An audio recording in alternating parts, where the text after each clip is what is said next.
This is for all my listeners with a vagina. Okay, auditioning for the Ant Bully, the role of terrified ant number 1697. Run! Run for your lives! The destroyer is coming! I am terrified! Thank you!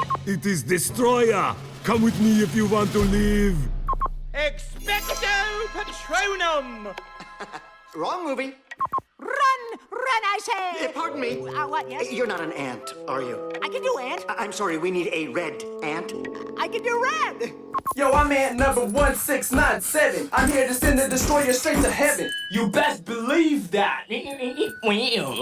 Oh no! The destroyer has come to destroy me because I'm an ant now! Excuse me, did you just paint yourself red? No!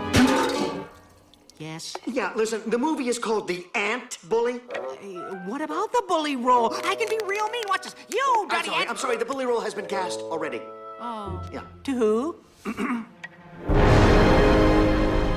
Hey, you're just a little kid. Aren't you the cutest thing? Oh, my goodness. I'm okay! Cut! This is just the best part of my day. Nope, scratch that. Reverse. My grandma and your grandma sitting by the fire. My grandma told your grandma, I'm gonna set your flag on fire. Talking about hey now, hey now, hey now, hey now. I go one day. Oh, Jacques Finade, Jacques Finade. Look at my king all dressed in red. I go one day. I bet you $5 he'll kill you dead. Jacques Finade. Talking about hey now, hey now, hey now, hey now. I go one day.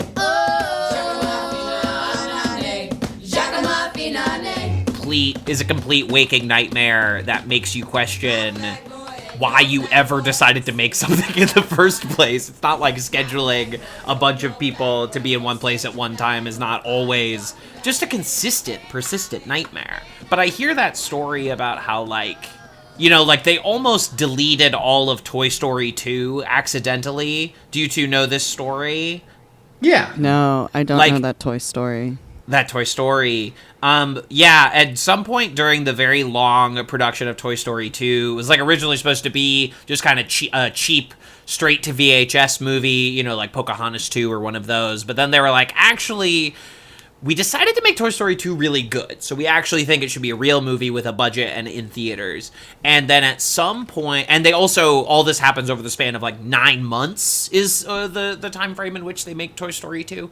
And speaking of 9 months, at some point during the production of Toy Story 2, I'm really not sure how this happened, but they basically accidentally deleted the whole movie pretty far along into animation, into production, and it was only saved from the void because some workaholic pregnant lady had taken a copy of Toy Story 2 home on maternity leave so that she could work on the movie while taking care of a newborn baby.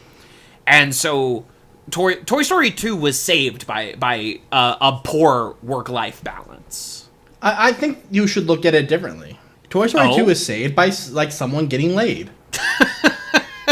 Okay. Or Toy Story. Or Toy Story was saved by a Barbie's America, the standard of feminism that Barbie was trying to set. That sounds like something that would happen in Barbie. In the film Barbie. You're correct. Uh-huh. So take your pick. It was either boning, feminism, or poor work balance. Or poor work-life balance. Any of the three. Honestly, probably a combination of all three. If you think Toy Story 2 was saved by workaholism, text WORK to 57575. It kind of set the standard for animation too, in a way. It's kind of one time when one of my first PA gigs was in college when I was 18, and I was taking a gap semester at USC, and I was working on this either it was a senior thesis or somebody's grad school film, and I was way over my head. And knew nothing about boundaries. Not that they exist in the film industry, but there was this 22-year-old producer on set that was like 7 months pregnant, and we took like no breaks, and she was just like barreling through the whole time. And so all of us were like, well, we can't complain. We can't ask for water. We can't ask for shit until she takes like a seat once. Then maybe we can ask for something. Because she was just like, I'm 22, I'm pregnant, and I'm running this thing. And it was like 15 hours straight. Wow. See, that'd be like such a baller move as a manager, though. Like to get one of those fake pregnancy bellies, and like just like it's like you can't complain. I'm pregnant. You get to You're work. 5 years into that job, and they still have the pregnancy belly, and you're like, when is the baby coming? I think that'd be kind of genius, though. Maybe adoption would be expensive, but I feel like you would just build in. Maybe.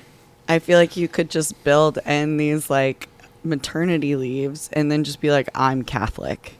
And so you're just kind of like different stages of pregnant constantly, and then you take a few months off, and then you do it again. And you do that for decades.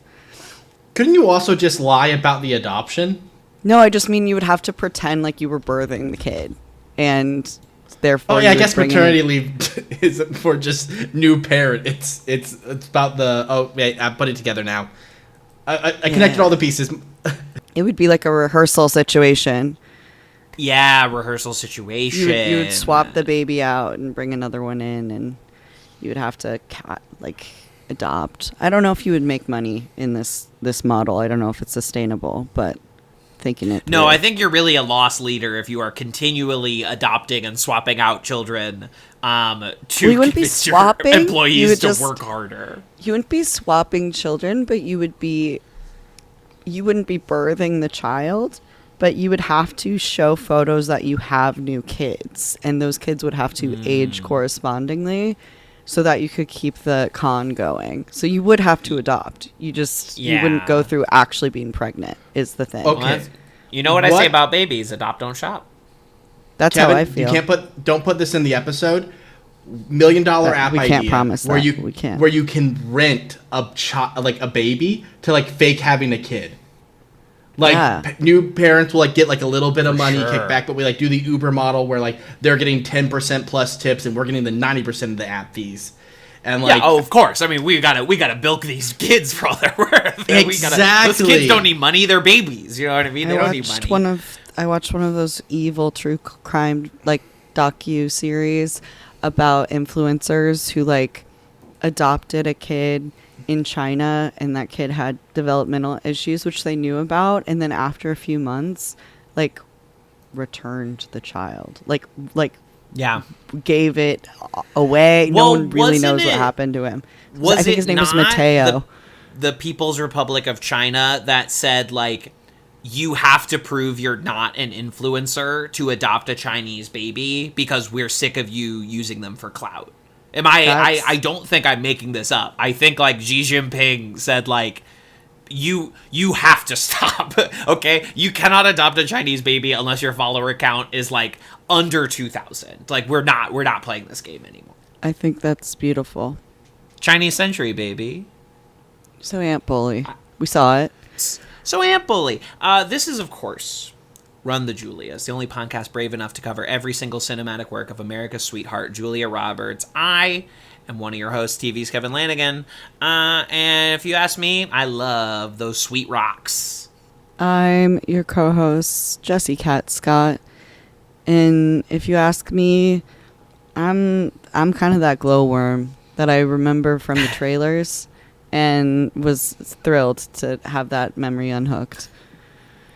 Like once that soundbite happened, I was like, that was seared into my brain. There must have been an Aunt Bully trailer to a movie that I really, really liked. On some VHS or DVD, that you have. Because that little soundbite just was the ear glowworm for me. And joining us, first time guest, longtime friend of the me, is the Kellerbee. The Kellerbee, welcome to the show. Hello, everybody. I'm the Kellerbee, and if you ask me, it's impressive that you built this podcast out of your own dung. Nice. Now the Kellerbee, quick question that just occurred to me up off the top. Is there any kind of insect conflict of interest that is going to happen in this episode? That's what I was thinking. Glad you asked. Are you going to be able to be objective about the humble ant? I'm glad you asked, and the answer is no, but it's okay because I'm right about my opinions. So it doesn't matter that they're based in prejudice. Sure, of course, right. A conflict of interest only means I win the conflict. Yeah, because of my interests. Exactly. And perfect. We can't be amazing. mad at you. Yeah, we can't be mad at you because that is kind of the model of our American government right now anyway. So, like, it's not like we can really fight that. It's like... They tried to silence Jesus, even though he told them the truth, you know? Yeah, I really don't like that me being a cartoon bee has, like, drawn a MAGA comparison, but you lie in the bed you make. Yeah, exactly. You built the hive, baby. Now you got right. you got to roast that honey. You know? Afraid so. Kat, I really want to talk about the ant bully. I have so much to say, but I think JessiKat, it is our due diligence. We have to pay our respects. We lost someone very, very close to us recently. Someone who has been there for us in the good times and the bad, who stuck with us and never asked for a thing in return. Dearly beloved, we are gathered here today to mourn this thing called Skype. Skype, yeah. Yeah, Skype has gone the way of the dodo. Our beloved Skype, who we've done every previous episode of this podcast utilizing, except for the one time we were in person, and it's gone. Like, the third host of the show is gone now, and I don't know how we keep going. I mean, I do feel like I need to kind of, like, construct some sort of alibi, because I don't want anyone to draw any conclusions based on my relationship to Skype over our last few pods. I was not kind to Skype. I did not have nice words to say. I often threatened my own life because of things that Skype was doing. I said things like, this is going to be my 13th reason, pretty frequently. Pretty frequently. I think you had like 26 reasons or something by the end, you know? And I would say a heavy amount of them was Skype related. But I also want to say, like, there were good times. It was more like a family member, not a family member that you kill. I know that sounds bad too, because usually it's family members that are the more likely to murder you. But I do feel like Skype was a family. Skype is where I had many boyfriends before I could drive. Skype is where I stayed up late at night, messaging people, sending that little dancing guy emoji. I think it was a failure to the global public that we didn't even think about Skype in 2020. We decided to do something called Zoom, and that's this fucked podcast up of us. does not respect the false prophet called Zoom. Okay, we do not acknowledge Zoom simply because Skype is gone, is out of the picture. That doesn't mean that we've converted to Zoom. We are now proud Discord people until such time as a potentially better option presents itself to us. We are open to being courted by your online streaming platform. If you want to get your user base up, we will plug the streaming platform that we are using, provided you give it to us for free. So, again, RIP Skype. We abandoned you when you needed us the most, which was the COVID 2020 pandemic. Skype was there for us in the Mother's Day episode. Skype was in the movie. We got to talk to someone who was like in the movie. And I'm brokenhearted that Skype. This is my first podcast that I've recorded in a post Skype era, and I'm beside myself. We're gonna hold space for you.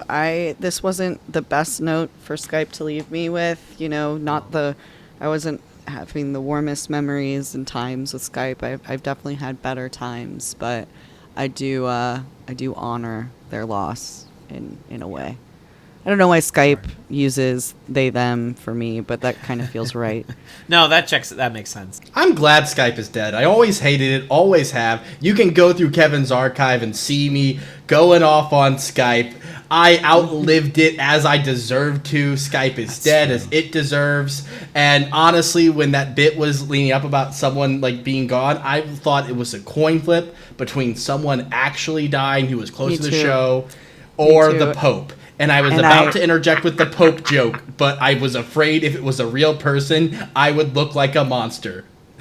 Yeah, I also was worried that even though I took my Vyvanse today, I was missing an important person that had passed that I didn't. The most important know about. person. No one more important could have passed. Nope, no one least important. Skype is gone, and we will forget it within a week, as it should be. I'll miss inviting listeners on the show and saying I'll send you a Skype link and them being really surprised when it was actually a Skype link. I'll miss that. I'll miss that every day.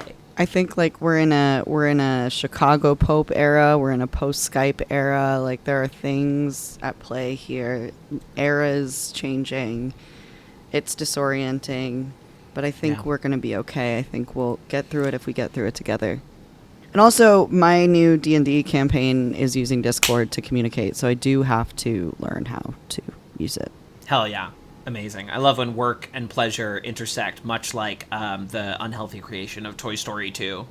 I don't know which is work and which is pleasure, because I'm being paid for neither in the situation. I am a Centaur Ranger for free, and I'm going to try to homebrew a little Drake dragon that I'm going to name Josh. Drake the Josh. Josh That's the good. Drake. That's good. Yeah. And I'm not being paid for that. And I'm not being paid for this. And Sure, we're still but at I'm a losing money on it, you know? So. As usual. Yeah. As usual. You know, I'm checking the stock portfolio. Remains as it was. Patreon.com/TVsKevin. Get us into the black. But we're not here to talk about Told you not to our invest financial- that much in Skype. That's on you. It was never gonna fail. Everyone, that's why Kevin's morning Skype. Please go to TV's Lit Again's Patreon in order to help recover the millions of dollars Kevin put into that sinking ship. They're gonna break my legs. At least it wasn't I go to Bitcoin. Skype. Yeah, at least it wasn't. You know, but like Skype went down and they're telling me to use Teams, and I said, under no circumstances. Absolutely fuck no. Absolutely, No I already world. have to use it for work. You know, I get enough of the nefarious and evil Microsoft Teams. It's like it is an evil it's like place. Skype died and like an evil Skype from an alternate universe like came over to like take its place. It's like in the last season of Lost when Saeed dies and is replaced by a semi-evil Saeed. You know, it's just like it's not the same. It's not the same. I think that happened to me at one point. I think something happened where I became the evil version of what I was before. I know that Republicans feel that way about me, but I think that there's a distinct possibility that there was me, and then under like a evil, vengeful Christian God did I rise as an evil version of me. Because I am the evil version to Christians, you know, evil Christians. Absolutely. Yeah, Like I imagine ones. you as a sort of tulpa, you know, because we believe you exist, you are now created. So what do we think, like, where do we think these ants go when they die?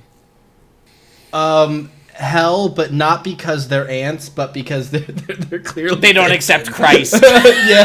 The ants go to hell when they die, not because they are evil, but because they never open their heart to Jesus Christ, our Lord. Exactly. They didn't get peer pressured at Bible camp to ring a bell. All about the ant mother. What about Mother Mary? So true. I mean, people have been begging us for the Ant Bully episode, right, JessiKat? We've been teasing it since we started this thing. We've been teasing it since, I think, Notting Hill, like episode 4 with Aaron Harland, way back Even in the earlier. Skype era. I pulled up your the podcast before to listen to it, check if there was like any opening bits I needed to catch myself up on.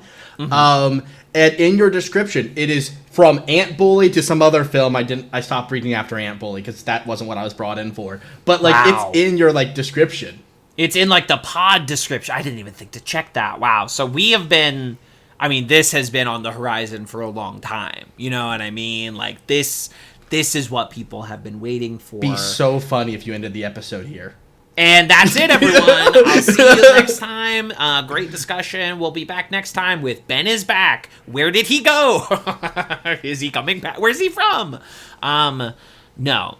We're here to discuss, a totemic piece of animation, a beloved film. Many people remember this movie. Many people discuss it to this day. You know, you cannot escape it. There are raves themed after this film. Ant Bully 5 will soon be joining us in theaters, I believe, next year. It's such a big movie that I didn't feel we could do our usual loosey-goosey, off-the-cuff discussion all the way through. So what I have prepared is about 4 pages of single-spaced research on the movie The Ant Bully, and I will be periodically bringing you details. I'll be bringing you hard-hitting journalism about the film The Ant Bully throughout the rest of the episode.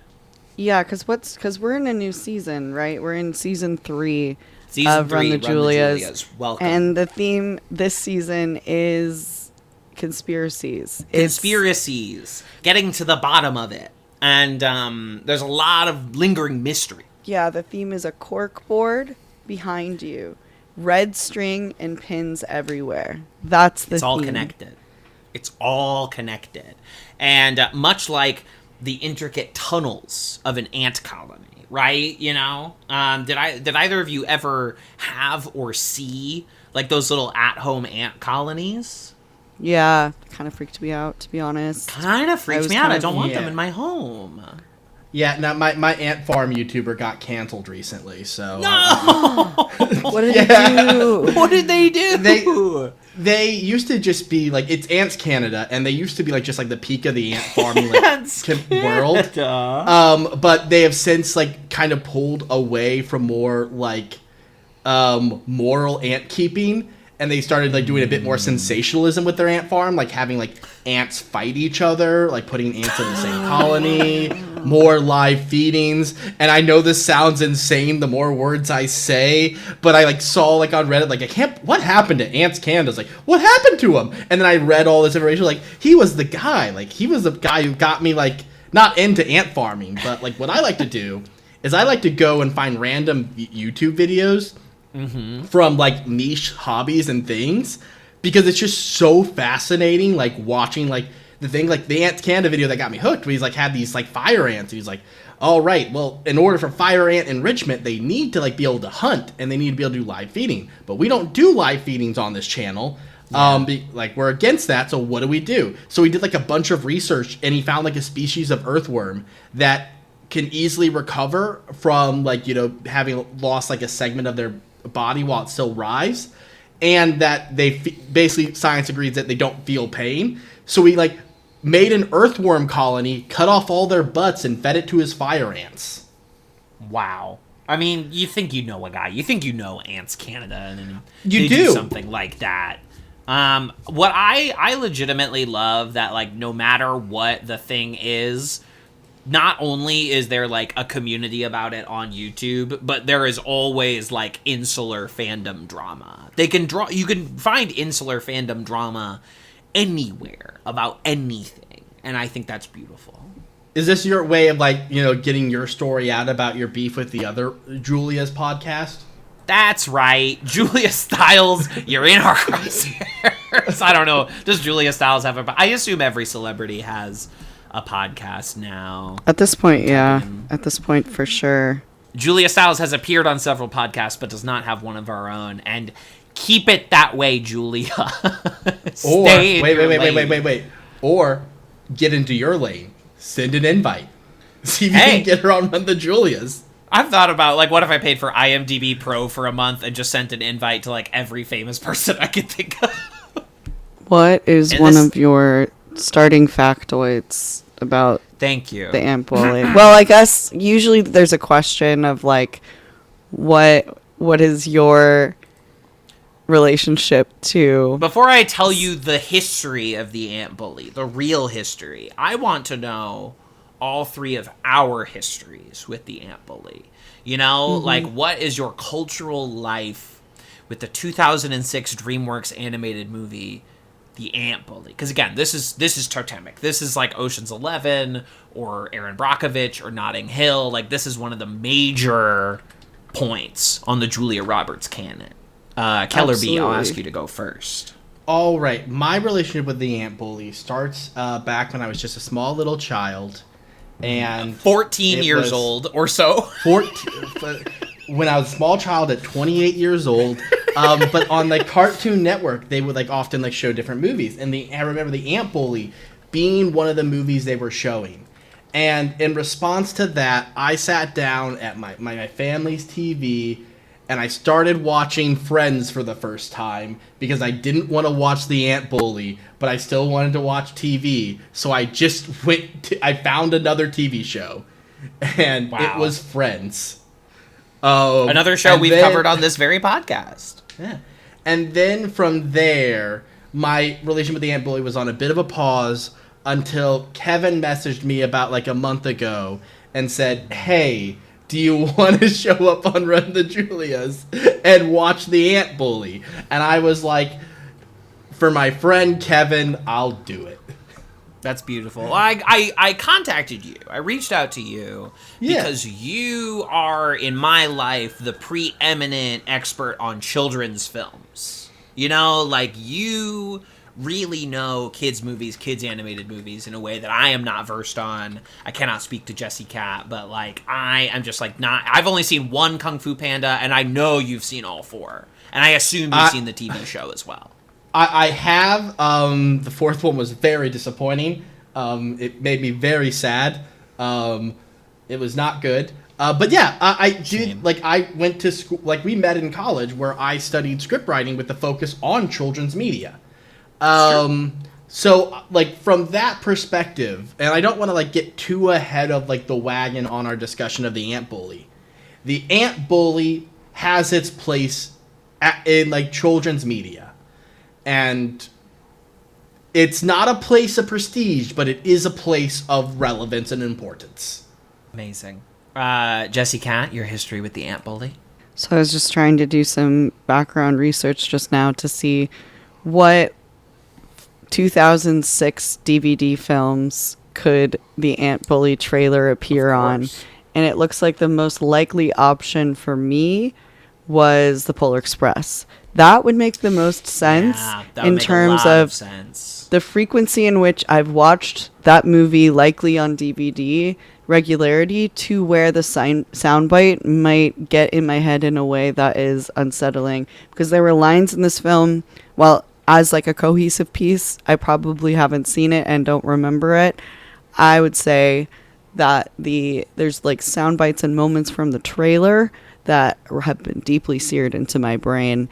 And I think the most likely option. So my relationship to the Ant Bully is, I think I saw the trailer so many times as a kid, and likely the most frequently was on the Polar Express trailers.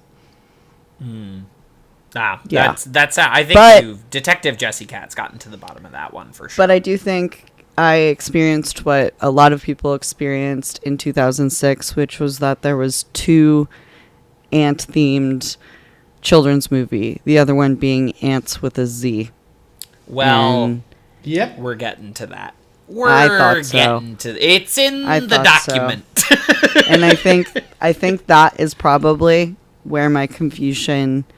I think I experienced that cultural confusion along with the rest of the public because of Ant Bully and ants kind of becoming one thing. 2006 was ants. 2008 was vampires. You know? JessiKat, fascinating that you would ask about the history of ants on screen. You must remember this. A kiss is just a kiss.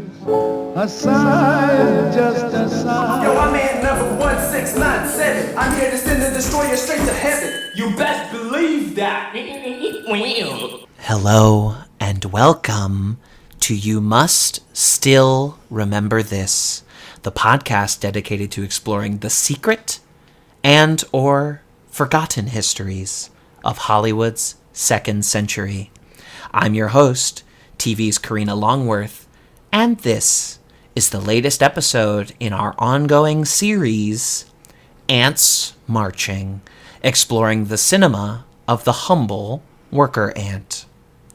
The story of ants on screen goes back almost a full century, Walt Disney first got in the action in the 1930s with his adaptation of The Ants and the Grasshopper. According to Leonard Maltin on the Walt Disney Treasures Silly Symphonies DVD, this was an early example of the idea of having a character turn blue with cold when full spectrum Technicolor was still new at the time. It is the first time a film about ants broke ground, but far from the least. Not to be outdone, Warner Brothers released its own Merry Melodies short called The Gay Anties. The title is a reference to the phrase the gay 90s, which refers to the 1890s United States and not homosexual ants. Sadly, it would be a long time before an ant was ever gay on screen. A sad barometer for the slow-moving ant colony called Hollywood. Wow, wasn't that fascinating? Wasn't that a fascinating first piece of history? Have we had a gay ant yet? Well, I guess it depends. It's been a long time since I've seen A Bug's Life or Ants with a Z.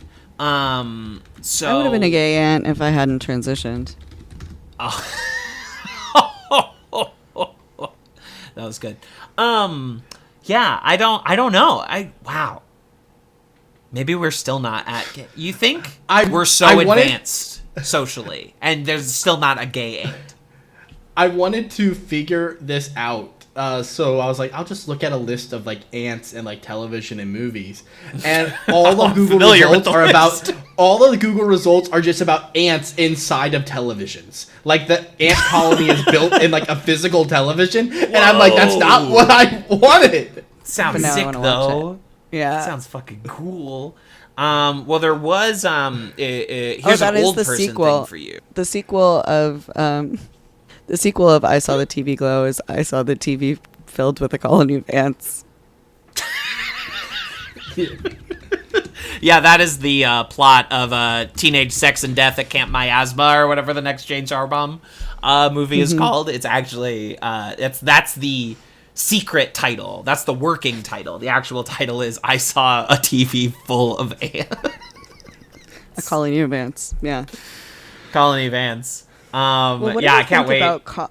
What do we think about like ants being colonizers, but also ants being like socialist? Fascinating, right? Fascinating, because they do believe in the strength of a worker. It's an interesting, moral quandary of like a socialist empire, which to my knowledge of world history we've not really had. Of course, it's hard to have an many empire, people were afraid of the. It's kind of antithetical to the socialist idea. Antithetical. Would you believe me if I said I didn't plan that? Would you believe me? I would, because if you were smart, you would never make that claim. That you want to take credit for that one. Absolutely, but I'm an honest man. But wait, I think Rihanna could play a gay aunt and soundtrack it with her album Anti. Be sick. That's a really did good look album. in, like with the ant like being socialist but also colonizer. The thing you have to keep in mind is that all of the ants are like serving like the queen and like the good of the colony. The queen's the colonizer. Like it's just a case of good propaganda for ants. Sure, monarchy. We're against it. I guess it's just like. The answer in that situation where it's like you're giving me a bad vibe but you haven't done anything yet. Like I have no evidence against you. I'm just like the feeling is wrong. Here's the thing about ants you have to keep in mind is that they outnumber us humans by a not insignificant margin. They're the most plentiful species. Yeah, so when aliens come down and they're like, who's the dominant race on this planet? And they see that there's 1 trillion ants and only like 8 billion humans, they're talking to the ants first. That's cool. Yeah. Wait, I was thinking about this during I guess I'm not going to say no. I'm not going to say spoiler alert because it's The Ant Bully and it came out in 2006 and you're listening to this podcast. But at the very end of this film... when the children rise up and they are like we're bigger in numbers or whatever, I couldn't help but think about, one gorilla and 100 people. One Versus gorilla. 100 humans. What do we think about that? I give it to the humans on the condition that the humans are like not going to like completely cower and flee. Like if all the humans like they can watch like someone get like their guts ripped out and still be team let's go for the gorilla. The humans have it. Because, like, they don't have it without consequence, but we out-stamina the gorilla. A gorilla would die from exhaustion. Some casualties. I'm saying if 100 you're down people is a lot of people. I agree, and also... 100 people is so many people. I was listening to a stand-up that took, like, the opposite take, and then I was confused, and then I was starting to confuse myself, because I was just like, no, it's definitely 100 people, but, like... The reality of it is obviously that at least 10% of them are going to die. It's like, 100 people where 10 of them die at least. But it will and like what sort of people, Because I've got the NBA playoffs in a window on my Google Chrome right now, and like 100 NBA players, the gorilla doesn't stand a chance. And if we haven't even. I don't think NBA players are spec'd for guerrilla combat. They're athletes, but I don't think that translates one for one. I just think they're quite strong. I'm so sorry to have been another podcast talking about this, but I just feel like it doesn't really any kind of diverse makeup of 100. If it's not 100 children, if it's 100 adults, kind of any average mix of 100 adults, I think could do it. You're just gonna lose a portion of them. You're not like they're not all going to survive. So is that the question? Like, is it some people are going down dying? for sure. Yeah, people. No, I don't think so. It's literally the question as posed. Yeah, the question as posed is like, would any humans survive the encounter? Totally. Then they would. They would. I don't know how many. I know at least. No, I don't know how many. 10% would be dead. But if you're able to like select, like I know we need to talk about the ant bully eventually. I just don't want to. If you were able to like independently select like the greatest fighters, the greatest athletes, what's the smallest number of humans you think you could use to take down the gorilla? Okay, I think I could build question. I think I could build the Avengers with like 10 and get the gorilla down with like 2 casualties. I mean, when we think about it in terms of this and ants, right? How many ants would it take to take down a person? I feel like they could. Like, not 100. Obviously, a lot more than 100. But if ants could do it, like we could do it with gorillas. We're much closer in size to a gorilla than an ant is to a person. And I feel like it's easy to imagine, ants could take down people. The thing about also fighting a bunch of ants is that ants are tougher than like the tension like you would be able to create like just clapping your hands or smashing them. Meaning like in most cases you're not going to be able to just crush them. So like if you're getting attacked by a bunch of ants, I think like the strategy to like have the best chance of defeating as many ants as possible is just to eat them. I think like how many ants would it takes to kill you boils down to how many ants you could eat. That's a great point. Yeah. And I feel like push comes to shove, I could eat a lot of ants. Eat a pretty decent amount. I could obviously eat a few ants. I could eat a handful of ants happily. I apologize to my one reliable listener is Emily Louch, who we heard this last my best friend's wedding season. Emily doesn't like bathroom humor, but also has a long-standing war against ants. It's always like Emily versus the ants in her apartment. And Emily sounds like a fucking ant bully to me. I agree. And so if you're listening to this, I'm sorry.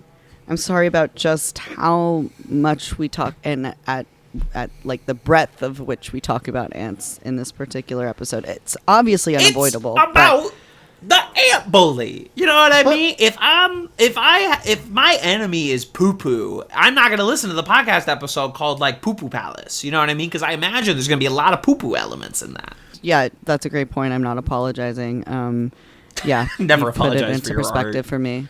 Yeah. We're being negative towards the ant. At least I intend to. So I feel like this is like a very like if you hate ants, this is the podcast episode for you. We hate ants too. I am anti-ant, and that sucks. Anti-ants. I put the ant and anti-ant. I think that's beautiful. So the ant bully, it's about this little twerp. It's about this nasty child, this absolute little villain called Avatar Aang. And Avatar Aang, he gets picked on a lot at school. And so Avatar Aang torments ants as sport for fun. And because of this, an ant wizard... An ant wizard uses a potion to shrink Avatar Aang down to ant size to learn what it's like, let me punish you. You're an ant now. Fuck you. You've become what you hate. It's kind of like Marvel Comics character Beta Ray Bill, who was part of an alien species that was being wiped out, and he had to don the skin and the form of the enemy that was slaughtering his people in order to defeat them, but now he is permanently stuck within the form of the species that would kill him. I love how you use metaphors, because most people use metaphors as a way of explaining one concept by using a familiar concept. You use it as like a bludgeon of like, here's an even more obscure concept. Correct. And you know what? You kind of put exactly into words something that I experienced and never really tried to put into words. But that is exactly what the TV Kevin Lanigan experience is. Thank you. Everyone listening at home, including Emily, is like, yeah, Beta Ray Bill, of course. I'm familiar. I know about Beta Ray Bill. You don't have to tell me. Yeah. I think it's also important to note that the wizard ant, his goal wasn't for the ant to be reformed, the kid to be reformed into like an ant. His goal was the kid gets executed. He was bringing the kid back to die. Was his like end game. You're right. He was trying to murder a child with extra steps, right? He wanted him to be tried before. Yeah. The child was also trying to murder the ants. It was kind of harrowing to see. I think maybe I was trying to watch carefully for no reason. To see if when they were like blasting the anthill with water, when he was doing it with the water gun, I was trying to carefully see like, are little ants being blasted and dying? Is the sort of like 9/11 people jumping off the tower effect happening? Are we the photo of an ant angel, leaping out of the side? Yeah. Like, are we seeing that? I couldn't tell. But I do think it was kind of like a mass carnage situation for something that a lot of ants go down in this movie. A lot of insects in general in the fight with the Cloudbringer. Yeah. So many bugs are just murdered or just killed. I feel like for a child kind of like getting attached to personalities of ants and like the colony of ants, like it is kind of fucked up to see so many ants die at volume so fast. And then to be like, and now you're going to get attached to a couple of characters in the colony, but like they are dying at volume. Well, the way they get away with that is just by, you'll notice that there are a lot of bugs that die throughout this film. Mm-hmm. There are no just bugs that have speaking roles.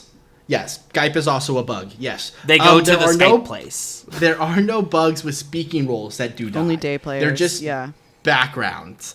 Yeah, but it still is. That's true. It is still one of the things. Because, like, in the movie, the kid gets shrunk down, and, like, the queen's like, you know what? We could kill him and solve the problem today. Or we can teach him and solve the problem forever. So they decide, like, you are sentenced to become an ant. And you must learn our ways before you can return to your world. And he like resists it, but eventually like warms up, and he like gets to the point where he realizes, oh, I need to call off the exterminator, which we can talk about him in greater detail later, because there's a lot of messed up stuff there. But exterminator's coming to take care of the ants. The little kid goes inside, tries calling him out, fails to do that, but thinks he succeeds. It gets revealed that the exterminator is coming, and that the ants learn that it was the kid's fault. So he is like, okay, we're done here. And then the kid's like, wait a minute, what if we like shrunk him down too? And they're like, yeah, we can do that. So they like gather up all their forces, join forces with all these other bugs, and they shrink the exterminator in order to save all the ants. And then at the end, the kid finishes the initial arc when he goes back to being regular size. And then the bully comes, and then the bully with his entourage of mini bullies, he's like, hey, instead of those mini bullies, why don't we all team up and stop the big bully? And the thing is, the kid doesn't actually learn his lesson. He didn't learn empathy. He just learned that, oh, I guess I'll care about the people close to me and nothing else. So many bugs, as JessiKat pointed out, died throughout that final battle. And no tears were shed for them because they weren't important to our main characters. Because they were not voiced by celebrities. If the celebrity does not voice you, nobody cares when you die. I also want to point out, we mentioned the ant wizard. There is a single ant who is a wizard. And that is not integral. Like, their society is not based around magic. There's just one wizard ant, and like the rest of the ants are just regular ants. They had to solve a problem, and that was they were like, we're gonna solve this plot point as fast as possible, and then we're not gonna think about it. And that's what they did. They said one wizard, that's it. Yeah. It's kind of screenwriting genius. It's kind of like okay, we need to get him small. How? There's an ant wizard. Are we going to elaborate on that? Not even a little bit. No. He knows magic, and according to him, he's inventing the magic. Do you know what I mean? Like, not only is he like these aren't ancient magics that he has tapped into. He is writing spells. He is creating potions. He is like he's a total like he's the greatest being in ant colony history. But like no one is acknowledging him. I also don't love his relationship. I think it's kind of bad. I understand why they needed to bring it back together at the end for the kids, but I don't think they're good for each other. Zach and Hova? No, I don't think they're built to last. I would be interested in seeing that expanded on. Like, what? Because, like, obviously he has this whole, like, I want to, like, kill this child, but in his mind, this is not a child. Red flag, ladies. Ladies. If your man wants to kill a child, that's a red flag. In his mind, this is not a child. This is the destroyer. This is a being that is threatening to genocide his people. He is objectively right throughout the entire film. Mm-hmm. And I don't think. I also just don't like the gender roles in this film. I feel like they really did like she's nurturing and wants to like teach him. I did feel smart, and then I felt stupid for feeling smart. I was like, I feel so smart, and then I was like, this is a children's movie. When the grandma was like obsessed with alien invasions, I was like, oh my god, she's gonna think the ants are aliens. Like, it's gonna come in later. What a perfect seed. And then I was like, I'm thinking too hard about this film. And then I started playing Stardew Valley while watching. Which, feels apt, farming, working together. Yeah, I just was like, I can't think about this too hard. Like, I can't do that. I think I had 3 original thoughts during it and was like, I can't be that deep. Because I knew that you were going to go so deep that there was also just not room for me to care in any meaningful way. But I thought that was a fun part. And I also was like, oh, is this going to be like an Arrivals type movie? Like, is it more going to be about Julia Roberts' character, like, learning to talk to aliens? But it was not that.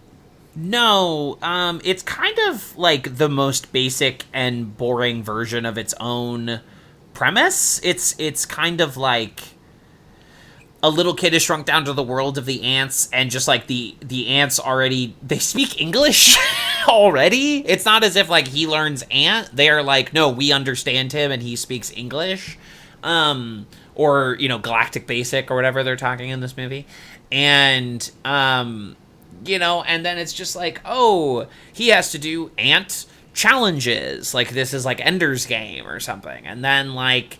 But he doesn't have ant skills. But it's just, I don't know. It just really boils down to like a very basic, boring version of its own material. It's no Dinotopia. If I could like make a change to this film that I think would like take it above, add a little bit of frosting to this cake, is I think make the grandma into magic instead of aliens. Have her or him accidentally turn himself small.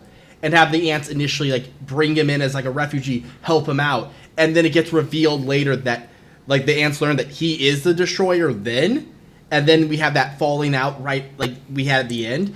But rather than it be a case of the ants are like putting him on trial and then like forcing him to learn their ways, he naturally learns their ways as he has to join up with them in order to survive. Sure. Let me make a pitch off that pitch, if you don't mind. Let me piggyback off that pitch. Go right ahead. I think, if we're making, like, the 80s live action, like, kids movie version of this movie, like, Indian in the Cupboard kind of version of this movie, like, you have Grandma here, Momo, who is played by Academy Award nominee Lily Tomlin, just truly wasted in every capacity in this voice role. And I think in a different movie, like, Grandma is magic, and Grandma sees that her grandson is acting out and performing badly, and she says, I'm going to shrink him down to be one with the ants, and kind of eventually it's kind of slowly revealed maybe at the end of the movie that, like, Grandma was once, like, down with the ants. She is friends with the ants, and she's like, I know who can fix up my nasty grandson, this sick little twisted little fuck, the ants. And then what do you... Okay, so it's like a Wizard of Oz, and like, you have the power with you all along, and the ruby slippers. So what happens to the cloud guy? He's just not in it, right?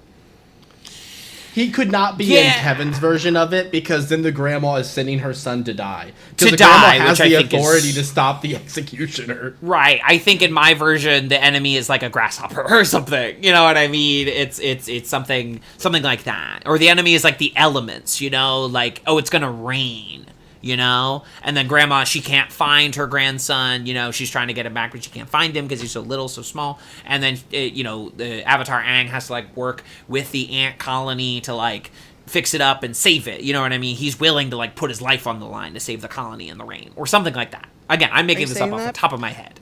You keep calling him Avatar Aang. Is that because the same voice actor? Yeah, I was about to ask Correct. the same question. Okay. Correct. It is because it is the same voice actor as Avatar Aang, and I had to look that up because I'm not as with Avatar as many people my age. But I was like, you're making a reference you don't get. I get it. I've seen the show. I didn't clock it. I didn't clock it at 1,000 paces. You know what I mean? I saw the show like in COVID, in Skype times.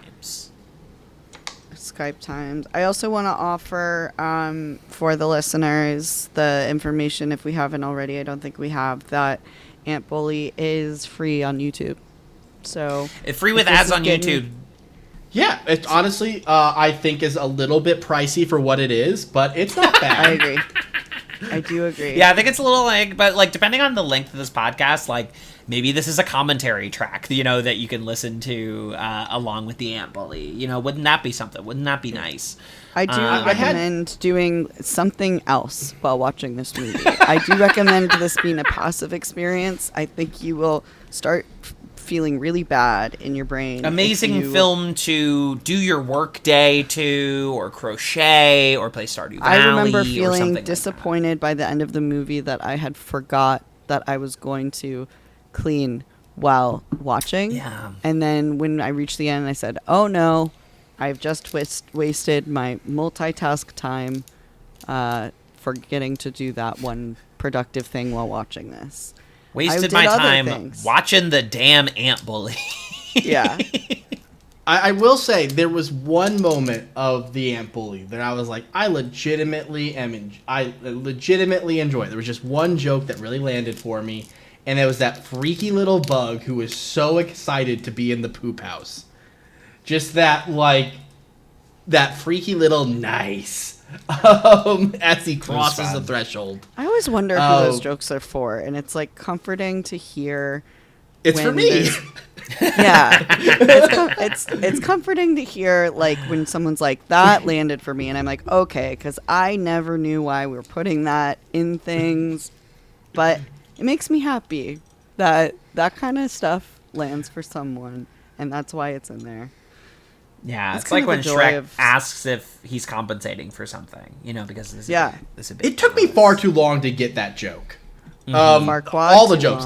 I didn't get the Farquaad pun until I was a man. It's not a good pun. It's really not. It doesn't someone has to tell you.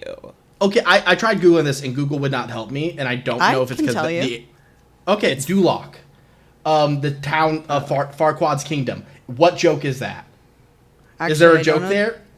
I actually don't know the Duloc thing. I just know that Farquaad is the nickname that they would give the CEO of Disney at the time, Michael Eisner. They would give him. He would give him the nickname Fuckwad because a bunch of animators from Disney were fired when DreamWorks made Shrek, and then they based the likeness and name off of that Disney CEO and called him Lord Barkwad based off of their nickname Fuckwad, and as a fuck you to Disney. And that's also why the theme of the movie is very like fairy tale, but kind of prisoner fairy tale, like fairy tale creatures being in prison. Yeah. Speaking of Disney executives, you must remember this. A kiss is just a kiss. A sigh is just a sigh. Yo, I'm at number 1697. I'm here to send the destroyer straight to heaven. You best believe that. welcome back to You Must Still Remember This. It is apt to say that ants on screen were ready for a long winter, as it would not be until 1998 that the colonies once again made themselves seen.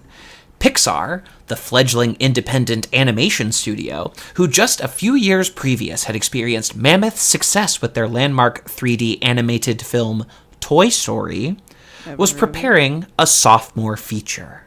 The decision to frame their first outing around plastic children's toys was largely a limitation of 3D animation technology, which had trouble rendering things like skin and vast outdoor environments. But much like the ant, technology moves ever forward. So work began on A Bug's Life, an animated ant comedy about worker exploitation and collective action. Much like Toy Story, this film features a bevy of comedic voice talent who might not be household names, including Kids in the Hall star Dave Foley, Oscar nominee Madeline Kahn, and Seinfeld siren Julia Louis-Dreyfus. The film went on to perform well at the box office and even better on home video in the trademark Disney clamshell VHS. But A Bug's Life wasn't the first animated ant film to hit theaters in 1998. DreamWorks Pictures was founded in 1994 by a trinity of media moguls. Dubbed SKG, the powers of famed film director Steven Spielberg, former Disney exec and future Quibi impresario Jeffrey Katzenberg, and record executive David Geffen came together to form a new studio. One of their first initiatives was to devote a wing of the studio to animation, which was increasingly becoming the style at the time. The first two films on their slate, a 2D animated musical about Moses called The Prince of Egypt, and another film about a familiar phylum of insects. Called Ants with a Z, the film premiered just 1 month before A Bug's Life. The coincidence in two studios developing stories of worker ants falling in love with princess ants amidst a siege of the colony is startling, to say the least. So startling that the similarities caused a very public feud between Pixar co-founder Steve Jobs and DreamWorks executive Jeffrey Katzenberg, who up until quite recently had worked in close proximity to Pixar. As for who decided that each film should star one sexual predator, neither studio has claimed this idea as their own. The idea of developing a parallel animated film to race to beat a competitor to theaters is something of a classic Disney tactic. When former Disney animator Richard Williams set out to produce an independent animated feature set in Arabia called The Thief and the Cobbler, Disney fast-tracked their own Arabian Nights adaptation called Aladdin. Williams was producing his film out of pocket between other animation jobs. The process was slow, nothing compared to the mill-like infrastructure available to the decades-old Walt Disney Corporation. Aladdin was to be released to massive acclaim and box office success, one of the crown jewels in the so-called Disney Renaissance. The Thief and the Cobbler would never truly be finished. The film had a barely there release from Miramax with the expected sweeping changes of Harvey Scissorhands Weinstein.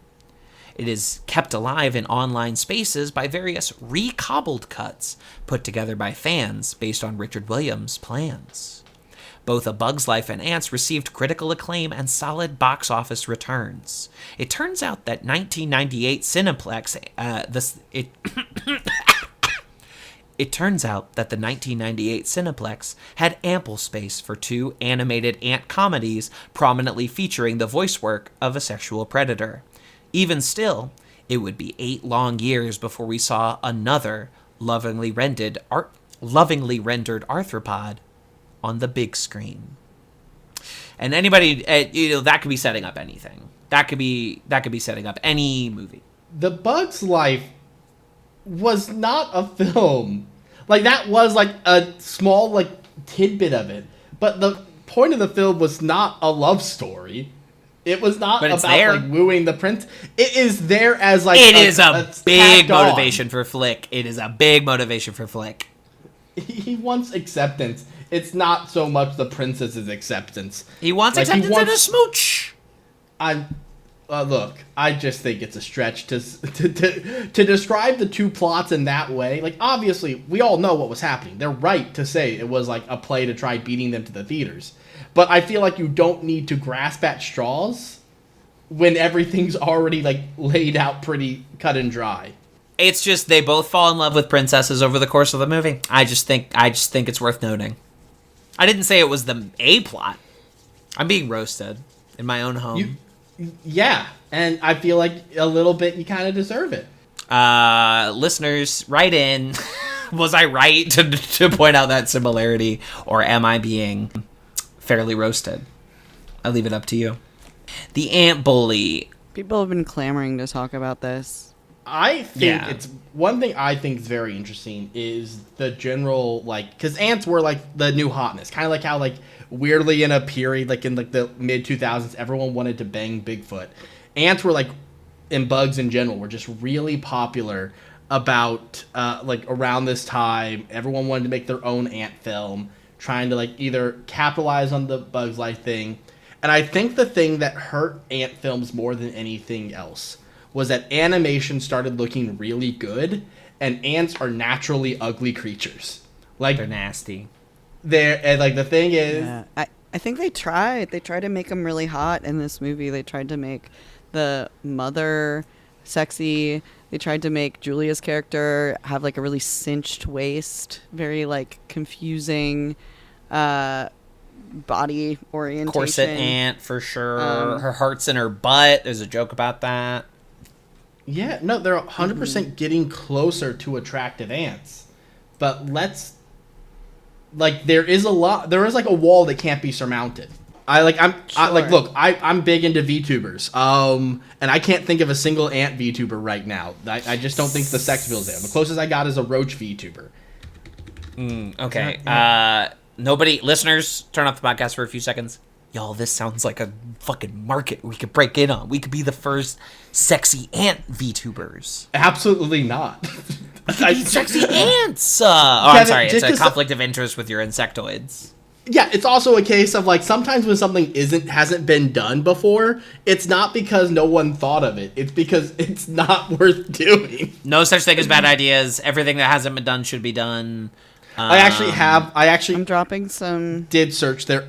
I'm dropping some like visual elements in the chat just to kind of get the juices going. I did, however, feel like I might need to withdraw because I have like searched and have they here.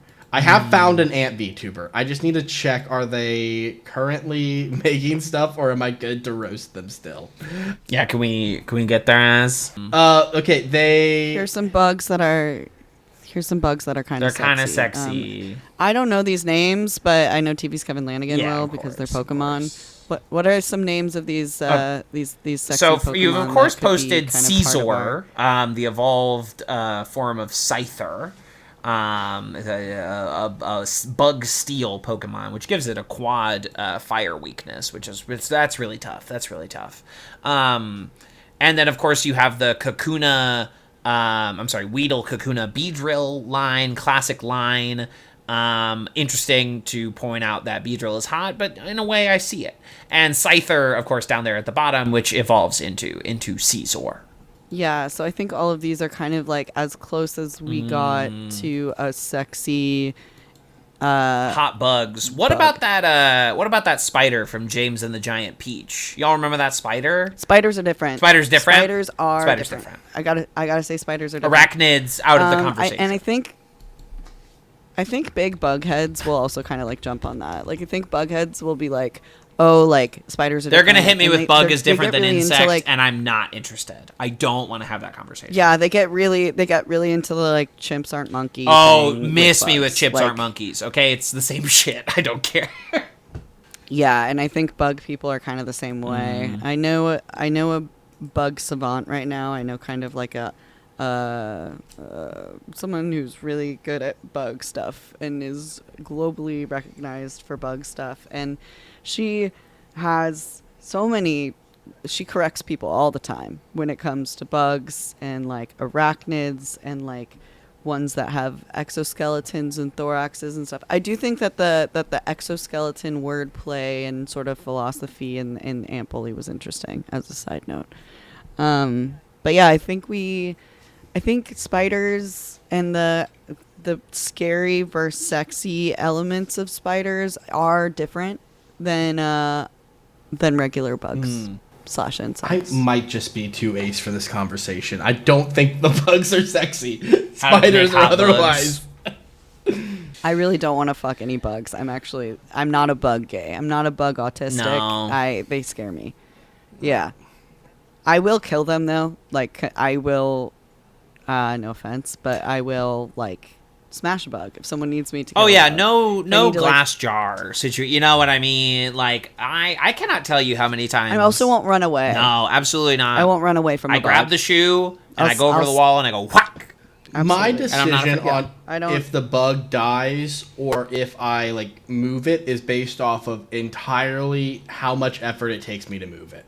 And that feels like it's worse. It feels like me deciding, like, being like the person who like just squashes bugs, I think that's okay. But for me to decide that they are worth sparing as long as it doesn't inconvenience me, I feel like that's a morally like reprehensible. You're like actually weighing what a kinda life is fucked up? worth. Yeah. Yeah. I'm gonna say something kind of fucked up. I think it might be reasonable. It might be fucked up. Please say something fucked up. But we need the clicks. Okay, there's like I feel like say something fucked up. Yeah, please cancel me again. I feel like I'm doing a lot of like social math really quickly when there's a scary bug in the room, because I know in this moment I'm down to kill it. I just need the green light to kill it. I also know that like if somebody else starts panicking about said bug, I think they have no right to ask me to save the bug. No, absolutely I think if someone is fucking scared of that bug and is like, oh my god, someone, I'm scared of the bug. If they want me to take the bug outside, if their guilt is like, I feel bad, I think we should let it go outside, it's like, you either get to kind of figure your shit out and take care of that bug, or make peace with the bug dying. If you're so afraid of it, I'm sorry. Then why do you want it to live so bad? My first impulse is gonna be to kill it, and I just need you to say that I can do Absolutely. that. And if you're too afraid of it to touch it, that's a good sign that it should probably go. Yeah, I grew up in that country life. Bug die on sight. Yeah, I will say I'm very opposite. Well, not opposite, but in a very doing the social map. Where if I'm in a situation where there's a bug to deal with, I don't like figure out like, okay, are people cool with me killing it or anything like that? Yeah, I immediately default like, I gotta save this bug. I gotta look cool in front of everybody, because I think it looks cooler to be the guy who like catches the bug and calmly looks way cooler. and lets them outside. I'm willing to do anything for clout, anything for cool points. I want to be cool so bad. I agree. Yeah, and I think that is the way cooler move. I just personally would like the situation to be over. Yeah. And I think when I'm the worst situation I can be in is someone who takes sort of like a deeply vegan stance on bugs while also being like so against being near it at all or solving the problem at all. So they're like super panicking, but also have like really intense expectations of what you should do with that bug. Y'all ever been in a situation where you kill a bug and then someone like looks at you with like such indignity and says like that was one of God's creatures or something like that? No. Get out of my house! Get off of my back! One of God's creatures. I don't think I'm fucking up. I don't think I'm often. I think it's very unlikely that I am fucking up an entire ecosystem when I kill one bug. If Satan's work is visible anywhere, it is in bugs. If the great deceiver can be proved, it is in the existence of bugs. I'm a big proponent of killing more bugs because I think we need to eat bugs in the West. Like, so many other cultures eat bugs, and I think that we should start eating bugs. They're less gross than, like, crayfish and lobsters and catfish and all these other bottom feeders we do eat. I say, like... Those are sea bugs. We already eat lobsters, which are bugs. Yeah, exactly. I think, like, you know, some... Like, as long as, like, they're not being, like, fed literal garbage, you know, like, I'll eat some roaches. I'll eat some caterpillars. I won't eat ants because I heard they're bitter, and I'm really bad with bitter flavors. Despite what I said earlier about shoving a bunch of ants in my mouth, I was just saying that to look cool. But yeah, I mean, there's already, you know, you go down to Mexico, you get your chapalinas, you know, like there's already like, so there's all kinds of places where we eat bugs, and it's just purely a mental thing. Like for us here in the put the bug in a glass jar and let it outside United States, that I think like it's gonna have to be like a sausage. Do you know what I mean? It's gonna have to like be in like they're gonna have to totally repackage the bug at least for. I mean, that's like most until like we've that's gotten most of what they do. To it.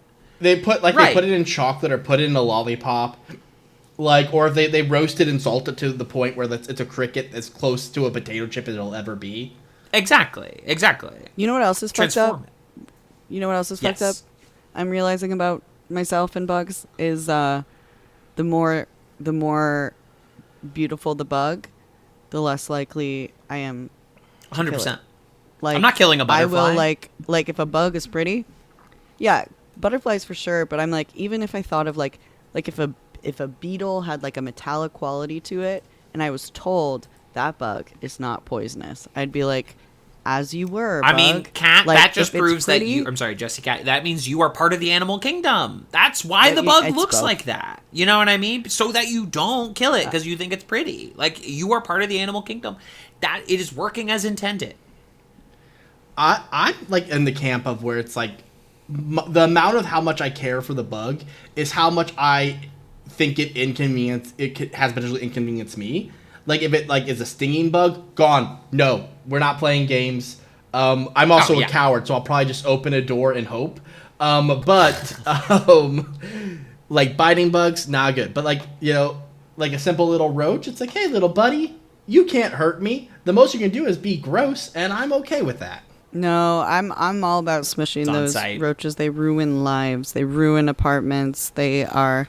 But good example being, when New York City, when I was living there, asked us to kill really pretty moths. Yeah, the lanternfly. I was like, guys, it made it harder. Like if it's a cute bug, but I know it's bad for something.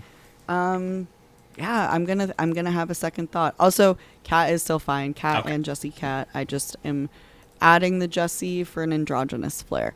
Yeah, like I think that is a little fucked up of me to be like, based on appearance, is how inconvenienced I'm willing to be. Because if it's a pretty bug, I will maybe take the extra effort to put it outside. If it's a ladybug, please. Oh, ladybug's going free. Ladybug pass. Ladybug. Absolutely.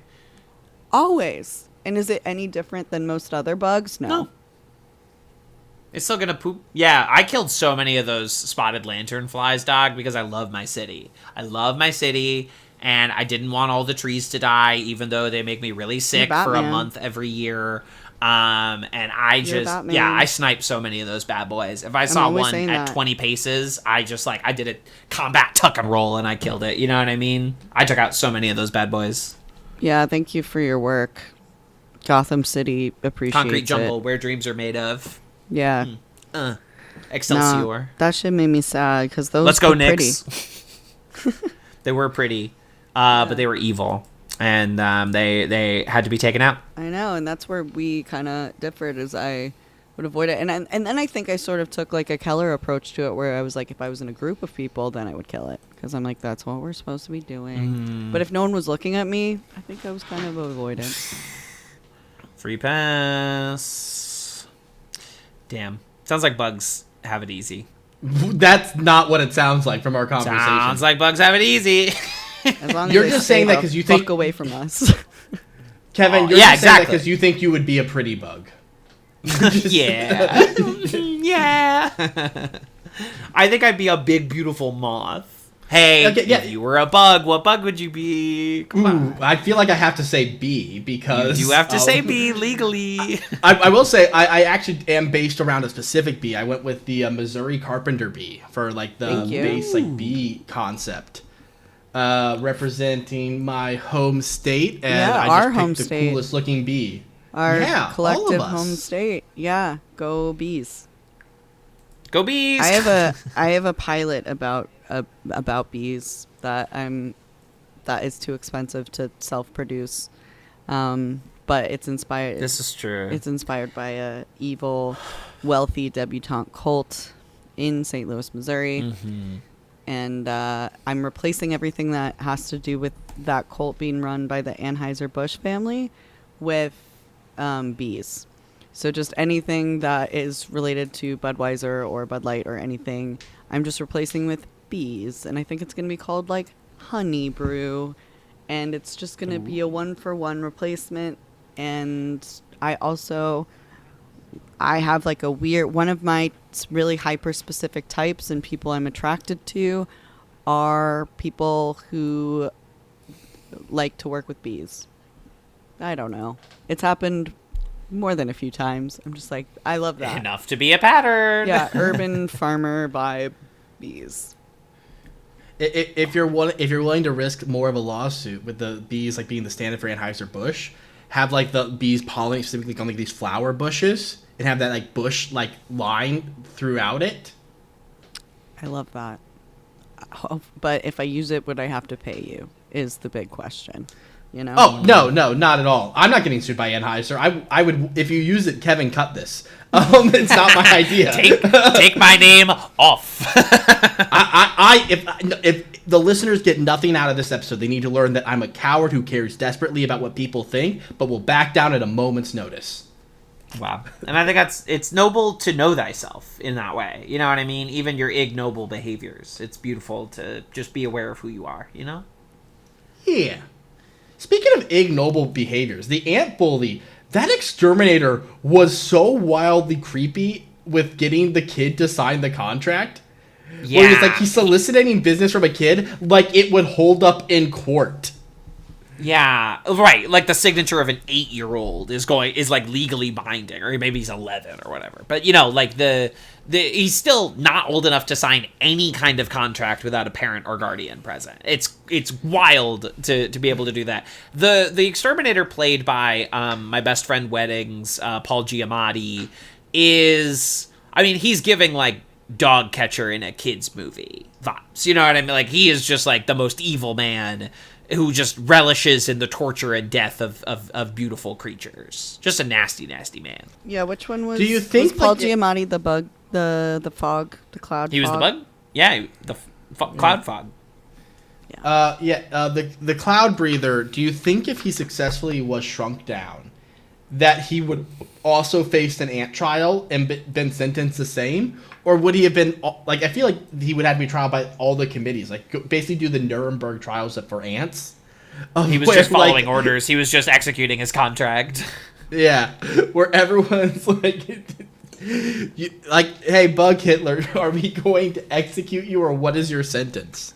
I think there's a reasonable argument with the proper bug attorney that he could argue ignorance. Because, like, the concept of these people, like, I feel like as a kid, like, I get shrunk down to ant, like, you destroyed us. It's like, I had no way of knowing that you guys were a functional society.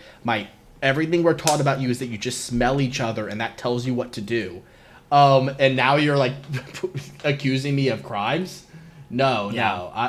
It won't happen again. I'll pay you some like sugar rocks, you call them. I'll give you like a packet of jelly beans a week, but we're done here. Send me home. Yeah, I think if you had a good bug attorney, you know, ideally one with like a southern accent and like suspenders, she was, you know, like, I'm just a simple southern colony ant, but I know Miss Justice when I see it. My cousin Antenny. My cousin Antenny. I recently watched My Cousin Vinny for the first time in my adult life, and it was a treat. Wow. I was like, we gotta make movies like this again. There's some good stuff. We need movies with Vinny in them. Yeah. I think The Unconventional Lawyer is just such a great landmine. That's why Better Call Saul was such a rousing success. Yeah. It's just always good. I was at a queer event, surprising everyone this weekend, and somebody asked what I do, and I was like, I don't know. And then I'm an ant bully. I don't know. And then I was like, what do you do? And they're like, I'm an attorney. And I was like, well, that's why you ask that question, because you get to always say I'm an attorney back. You have the safe answer. Like, what do you do? Other person panics. They ask you. You get to say I'm an attorney. Easy. What an easy life. Slam. To be an attorney. TV's Kevin, do you have more factoids for us? I'm burning out on the this final ant factoids. bully. Okay. You must remember this. A kiss is just a kiss. A sigh is just a sigh. Yo, I'm at number 1697. I'm here to send the destroyer straight to heaven. You best believe that. And welcome back to the final installment of You Must Still Remember This. Tom Hanks originally conceived the idea for an animated film adaptation of The Ant Bully after reading the book with his child. Whether this was actor Colin Hanks or the constantly shirtless Chet Hanks is never specified. He then sent a copy of the book to John A. Davis due to Davis's work on the animated film Jimmy Neutron, Boy Genius. Davis came up with a potential take on the story within a few days. To be honest, when I first looked at it, I thought, oh, why does it have to be ants again? Says Keith Alcorn, producer. My first thought was not another ant movie, but looking at the actual story, this was really about a little boy and how he learns about the big world by having to live beneath the surface. Davis states that he felt like something of a hypocrite when, while he was working on the script, carpenter ants infested his house, and he called an exterminator. Composer John Debney, a multiple Emmy Award winner and recent Oscar nominee for his work on Mel Gibson's The Passion of the Christ, reunited with Davis on The Ant Bully. Previously, the two collaborated on Jimmy Neutron, Boy Genius, and found themselves well matched in work ethic and enthusiasm. Not only is he phenomenally versatile and talented as a composer, he's interested in getting into a project early and trying things as production develops, like playing a moment from one character's perspective and then trying it from another. Davis loved the way Debney used traditional ethnic instruments in The Passion of the Christ, and was looking for that kind of range on The Ant Bully, set in essentially an uncharted wilderness for Lucas and the underground caverns of the ant colony. I wanted a sort of tribal sound, strange percussion and woodwinds, for an exotic and primordial feel when Lucas goes into that unknown world. The film features the voice talents of Zach Tyler Eisen from Nickelodeon's Avatar: The Last Airbender, voiceover veterans Rob Paulsen and Frank Welker, and a whopping 6 Oscars shared between its many funny talking cartoon ants, between Nicolas Cage, Regina King, Meryl Streep, and Julia Roberts. Not to be outdone by its predecessor's predation, the film also features its requisite sexual predator here in the form of Allison Mack, once best known for her role on TV's Smallville, now best known for being arrested for sex trafficking in relation to the NXIVM cult. Though the Ant Bully had a clear 8 years of runway for the movie-going public to crave more on-screen ants, the Ant Bully earned just 1/6 of what either its predecessors did. The film was essentially disappeared from the cultural consciousness until the recording of this podcast, which will surely bring about Shrek levels of fervor. To the best knowledge of this researcher, there are no ant-based films on the horizon. The whole situation eerily echoes the tale of the ants and the grasshopper, which casts 90s animators in the role of the ants, well stocked on stories of colonies, and we, the audience, in the role of the unprepared grasshopper, who now have no on-screen ants and will simply starve. Thank you for listening to You Must Still Remember This. I read a 35-page production document and wrote 4 pages of script for this bit. The end.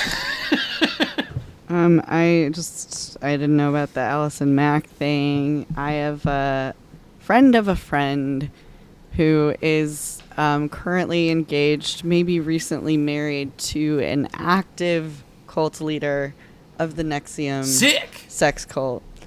It's still active, the cult itself. It did not dissolve. And what a freaky thing. What a freaky thing. I assume neither of you listen to the podcast. You must remember this, and I can feel pretty safe in making that assumption. 100% no. Very popular podcast with film nerds, of course, but it focuses more on pre-2000s Hollywood. The Ant Bully will never be covered on that show. But there was this period in time where the ads were being read on the show always began with the phrase, "This is for all my listeners with a vagina." And it just used to shock me. I would be riding my bike around the city, and then my podcast app would flip over, and I would be confronted by, "This is for all my listeners with a vagina." I love that. And now I'm going to cut that, and I'm going to put it at the front of the episode. It's kind of inclusive in a way, you know? It's definitely exclusive in other ways, but I'm included. Sure. It was an ad for, I don't know, cleaning products or something like that. Yeah. Wait. Okay. Based off of, it's going to determine how sexist this is based off of vaginal cleaning products. Okay. I was if it was just regular Dawn Lysol? and Pledge. Yeah. I was oh my God. No. Fun fact, the host of that podcast is married to director Ryan Johnson. Cute little movie nerd couple. I think we have different definitions of fun, but I'm happy for you. It's fun for me! I've never heard that octave from you, and I liked it. I had fun! Wow. I was about to say any concluding thoughts on the Ant Bully, but I don't know if we had beginning thoughts on the Ant Bully. It is a movie, and we did all half watch it doing other activities. It's a movie that it's inoffensive. It's not no one's gonna put the Ant Bully in their top 10, but I think for the most part, despite us dogging on it a little bit, it's not the film. I would never watch it again, but it's not I'm angry at Kevin for making me watch it like I was with Cats. Sure. It has its place. It's one of those things where not every film should, can, or needs to be the greatest film ever. There are times when you like just kind of want something you can put on in the background while playing Stardew, or something to watch like to break up your Shrek musical watch along on YouTube. It's fine. It's a fine, okay film with some kind of weird implications if you think too hard, but it's a film you're not supposed to think too hard about. I'm looking at Letterboxd reviews of this just to kind of see what other people have thought about it in the later part of the last 10 years or so that Letterboxd has been out. What I do like is that some people included this review may contain spoilers. I like that people thought, I want to make sure that people everyone is protected if they haven't seen the movie. You know what? Here, why did I watch so many fucking weird fucking films as a kid? Underrated as fuck. More like The Audience Bully, the one that was I liked that review. I thought that was good. The one that's protected is honestly fuck this movie. That exterminator did nothing wrong. He was just doing his fucking job. I said cross your heart, not your butt. It is funny to me when Letterboxd people just pull a direct quote from the movie and nothing else. They just write a quote. Yeah. I think I have the perfect example of where the ant bully falls in our society, and how like it's like we are like film people, like to various different degrees. Mm-hmm. We're a little bit snooty. We have our hoity-toity opinions on what should and shouldn't be. And I think that reflects in like its ratings across like different platforms. IMDb gives it a 5.8 out of 10. Rotten Tomatoes gives it a 61%. But if you're not a film person, and I don't think anyone listening to the Ant Bully listening to this podcast would not be a film person. It's a film podcast. But if you're not, I think it goes for you because Walmart ranks it 4.7 out of 5. Whoa! Wow. It's a people very satisfied with their purchases. The Ant Bully is a great movie for people who don't watch films. That's a good point. I mean, we've watched worse shit for this podcast. You know, The Ant Bully is a much more competent movie to watch than like Mother's Day or some of the Eat, Pray, Love. I would watch The Ant Bully before watching Eat, Pray, Love again. Mary Riley. No, I would watch Eat, Pray, Love again. Mary Riley. I like to look at Javier Bardem, and I like to look at the people in the movie. That's true. That's a good point. I don't like looking at these people. But that's also because I'm not Ace. You know, I need a little bit of sex appeal. If it's between a little bit of sex appeal and no sex appeal with the same quality of bad, I like a pretty bug. Gonna take that sex appeal. Absolutely. Yes, well that certainly concludes our discussion of The Ant Bully. Kellerbee, thank you very much for joining us and doing a podcast about the same length as the movie. Why don't you tell our dear listeners what you got going on? Yeah, hello everybody. I'm the Kellerbee. I am a bee VTuber and I stream on Twitch at twitch.tv/thekellerbee. I also have been uploading shorts and videos on my YouTube channel, youtube.com/thekellerbee as well. You can find me there. Kevin, this is probably when will this come out? Like, how quick are you on the turnaround? I aim to have it edited later this week. So uploaded next week. Next week, then that'll be fine, because then by the time you're listening to this, my newest YouTube video that I've been working on for quite a bit should be out, where I have attempted to complete a Pokemon game without ever using any of the moves. No attacks, no statuses, no abilities, and that run will be uploaded onto my YouTube channel later this week for recording, but it should already be out by the time you guys listen to this. Okay, amazing. I've been looking forward to that video, so I can't wait to finally see it. I of course I stream with Jacob almost every Sunday. We've been off for a little bit, but we've been playing Stardew Valley for a long time. Every Sunday afternoon, and I think we're gonna start Baldur's Gate 3 sometime later this year. Wait, I want to join. So I'm doing it now. there you go. And then what else was I gonna? Oh, and then we did a very funny video together. Called is it called Ask Me About VTubers, or what do you? Oh yeah. It was yeah. Do you want to talk about VTubers? I made a game show where I quizzed Kevin, Vern, and Justin on their knowledge about VTubers. And spoiler alert, none of them are fans of VTubers. We didn't know any of that, but we're very funny. It's a very funny video that I really enjoyed doing and watching back. And I think it's worth checking out on YouTube, on the Kellerbee YouTube channel.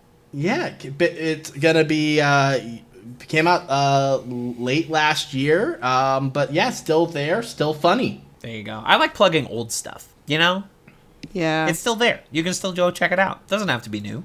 I'm JessiKat Scott on Instagram. I'm at gay4PowerPoint with the number 4.